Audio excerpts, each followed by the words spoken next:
TV Menorá apresenta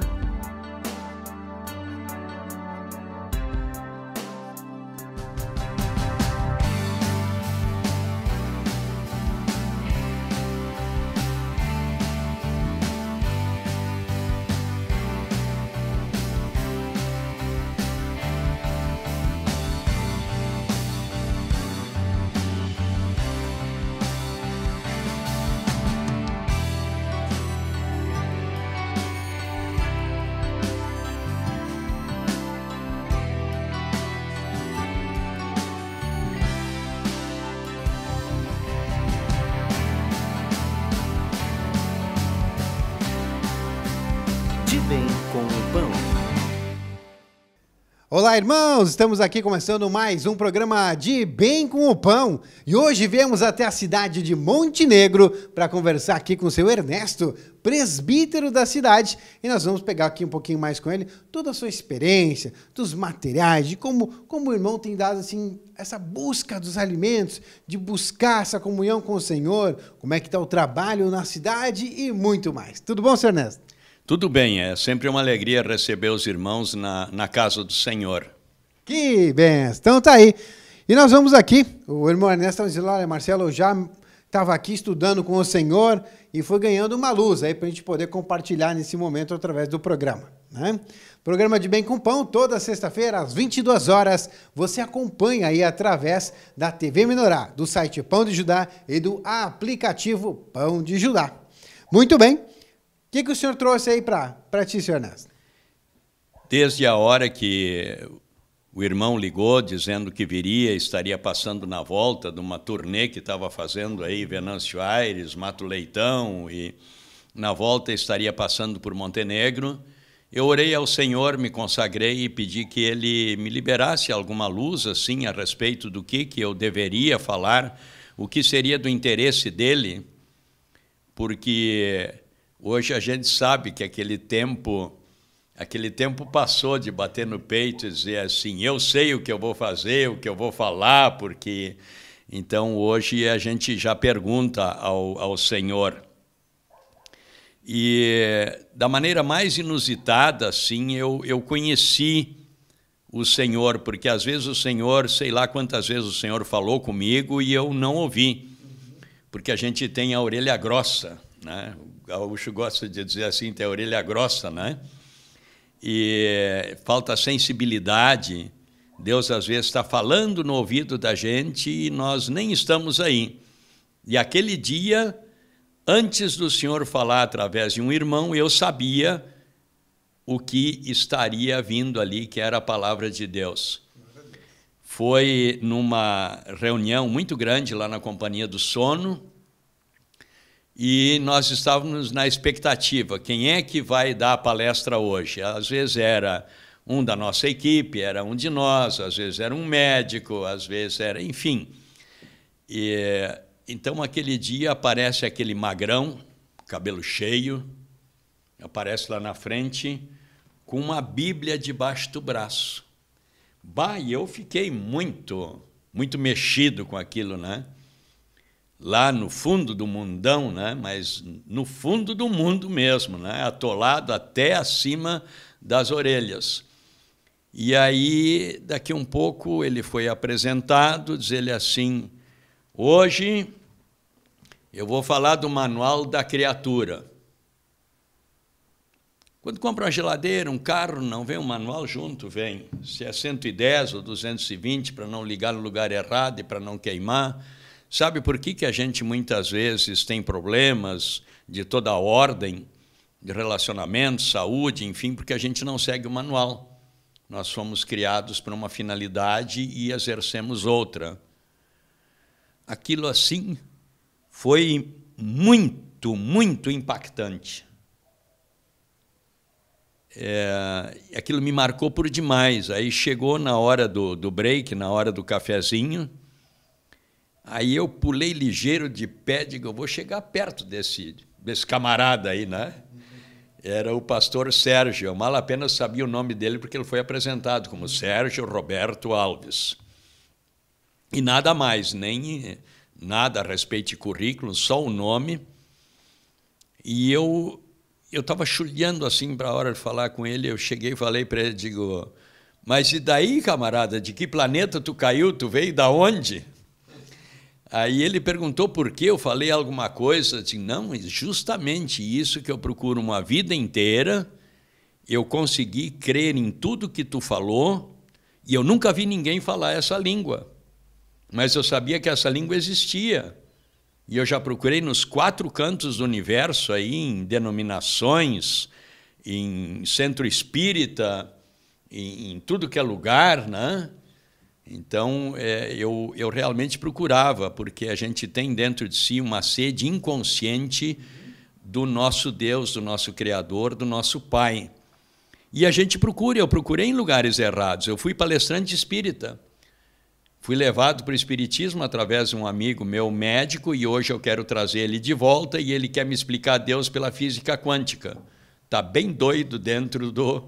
Eu consegui sair e não consigo tirar ele. Vê que tristeza, né?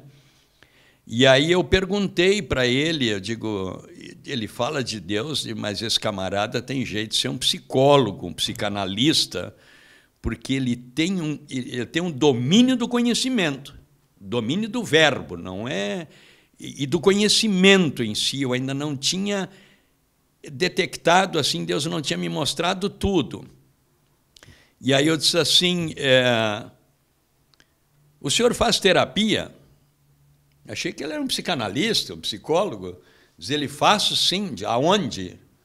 Em Novo Hamburgo. Conhece Novo Hamburgo? Fica longe de Montenegro e tal. Digo, 40 minutos de carro. Fica pertinho. Aí ele disse, faço sim. Eu disse, eu gostaria de marcar para mim e para minha esposa. Aí, de quanto é cada sessão? Eu achando, disse, vai ser um mês salário mínimo cada sessão, mas eu vou acreditar, isso deve ser uma coisa muito boa. Nem que eu sangre para juntar o dinheiro, mas me interessou. Ver como Deus trabalha no subjetivo, né? Deus me mostrou que era a palavra pura, era uma coisa assim muito original. Na época eu não sabia, não poderia adjetivar assim, mas era espírito e vida que eu estava adquirindo naquele momento. Diz ele, não cobramos nada. Aí eu marquei, comecei a fazer terapia e aí o resto não há necessidade de falar, né? O resto estamos aí. O resto estamos aí. O primeiro culto foi o irmão que fez aqui, o irmão Sérgio, depois nos passou para o pessoal de Venâncio Aires, nos ensinaram os primeiros passinhos e estamos aprendendo a caminhar nessa senda, nesse caminho. Mas assim é uma verdadeira bênção, porque tudo aquilo... Como eu trabalho na área da comunicação social há 38 anos já, nada de diferente, é um trabalho, trabalhar em rádio e televisão é a mesma coisa que varrer a rua, não é? É um trabalho tão digno quanto todo e qualquer outro, não é? Mas eu chegava a fazer campanhas nos programas de rádio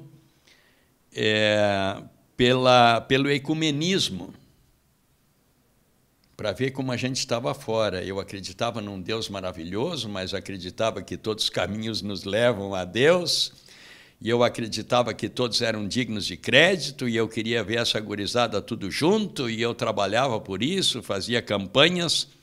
E o ecumenismo hoje, no meu entendimento, é a oficialização do esquartejamento do corpo de Cristo.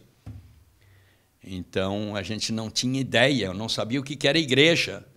Eu via um prédio, até dizia assim, mas que engraçado, tem umas igrejas que não tem torre, está escrito igreja lá. Para mim, a igreja ainda tinha que ser aquela antiga, que tinha torre. E então, igreja disso, igreja daquilo. Aí depois eu aprendi que religião, a Bíblia nunca pregou religião, nunca pregou denominações. Para que dar um apelido na obra de Deus, se ela já tem um nome, é a Igreja do Senhor Jesus Cristo? É a única que tu encontra na Bíblia. E as divisões, a gente deve se preocupar com isso? Não, a gente tem que ter muito carinho, porque esses irmãos que estão nas denominações hoje, É de lá que eu saí. Eu venho da Igreja Evangélica de Confissão Luterana no Brasil, né? A que veio direto da Alemanha para o Brasil. A outra do Brasil passou pelos Estados Unidos para vir para cá. Então, toda a minha árvore genealógica, tanto paterna como materna, somos de famílias de luteranos. E sempre lideranças dentro da igreja, no trabalho, mas nenhum de nós tinha, nem os meus antepassados, nem os meus pais que procuraram me transmitir o melhor, eles não sabiam disso, eles não tinham esse conhecimento. Tu vê como o Deus desse século, conforme está escrito, cegou as pessoas, não é? A gente estava de frente à realidade e não via isso, né? Então, a gente sabe que hoje as denominações, as religiões, isso é partidarismo, isso é facções. Antigamente tinha um cepo, o açougueiro tinha um cepo. Ali ele cortava a carne com faca, com facão, com serra, ele esquartejava um boi. As denominações, eu imagino assim, que é como um cepo, que tu bota o corpo de Cristo ali em cima e mutila ele, parte ele, reparte, divide. Foi dividido, acho que está em mais de 6.000 denominações diferentes, e a cada dia surge mais uma, ou duas, ou três. Então, hoje a gente tem a consciência da necessidade da comunhão. E quando Cristo voltar, está escrito que ele vai juntar essa gurizada toda, de todas as denominações, e haverá um só corpo, um só pastor, né? E não cabe a nós preocupar nem convencer eles, é o Espírito que convence. Outra coisa que eu aprendi dentro da igreja foi a árvore do conhecimento do bem e do mal. E hoje eu olho ao meu redor, eu tenho 69 anos, e eu olho ao meu redor as pessoas que estudavam a palavra comigo, tempo de guri, outros que, em trabalhos os mais diversos, empresas que nós passamos trabalhando, que a gente conversava a respeito de Deus, porque sempre tinha essa inquietação. Até hoje eles não sabem, de vez em quando eu converso com um, eles não sabem o que é a árvore do conhecimento do bem e do mal. Coisas básicas, né? Hoje, nossos netos, com 6 aninhos, a Ana Luísa, quando tinha 8, 10 anos, já sabia disso, né? O que é a árvore do conhecimento do bem e do mal. É uma frase pomposa. Eu achava que sabe o que eu achava? Que a árvore do conhecimento do bem e do mal era o máximo. Eu tinha que estudar essa árvore, porque eu queria deter, queria acessar a esse conhecimento, saber discernir o bem do mal. Eu achava aquilo o máximo, né? Mas não tinha ninguém para me explicar. Então, o meu círculo achava que era uma coisa boa, mas ninguém sabia explicar. Então, o que a gente não tem uma explicação, a gente faz de conta que entendeu. E faz pose de bonito, né? Como quem está entendendo aquele quadro de arte, que ele não entende nada, faz uma cara... lá na igreja assim... não isso, Então, e a árvore da vida, não é? Então, depois que a gente pega esses macetes, a gente decola. A gente aprende tanta coisa depois de abrir essas chaves, né? Então, o que era o batismo? Eu achava bonito aquele batismo por aspersão, pelo qual eu passei quando eu era nenê, e depois nós batizamos os nossos 3 filhos, chegaram a ser batizados assim também. Eu achava aquilo muito importante. Hoje a igreja explica o batismo como, não sei se em outro lugar tem uma explicação tão detalhada, tão pura, tão autêntica, tão verdadeira, que quando tu ouve uma pessoa falar, tu sente que aquilo é verdade, aquilo te toca, o Espírito leva a certeza, ele te dá a convicção disso, né? Até porque o pessoal explica o batismo hoje no movimento com base nas palavras de Deus, ou seja, então a gente traz à tona aquilo que Deus está falando sobre este tema. E aí o Espírito convence, né? Então a filiação, até ali eu era criatura, né?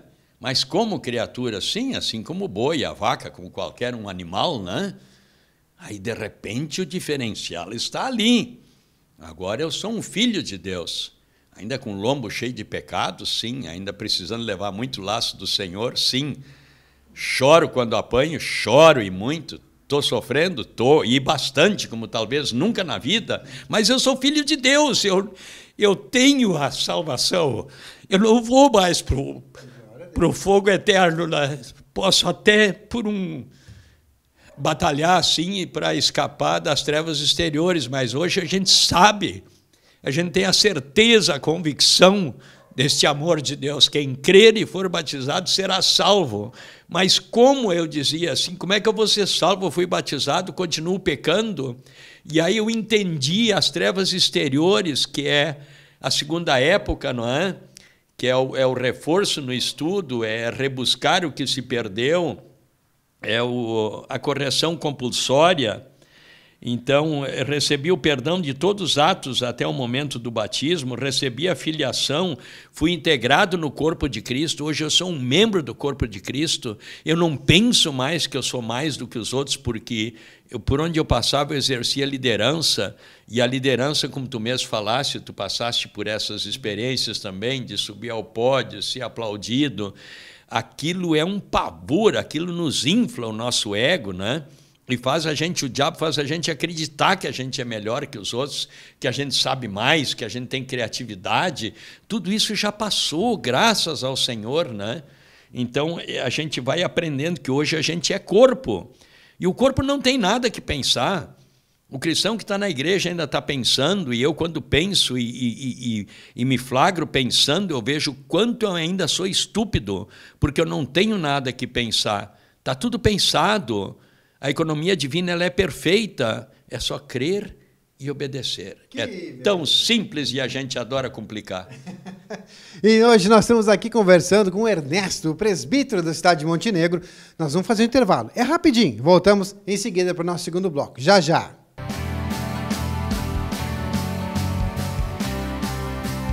De Bem com o Pão.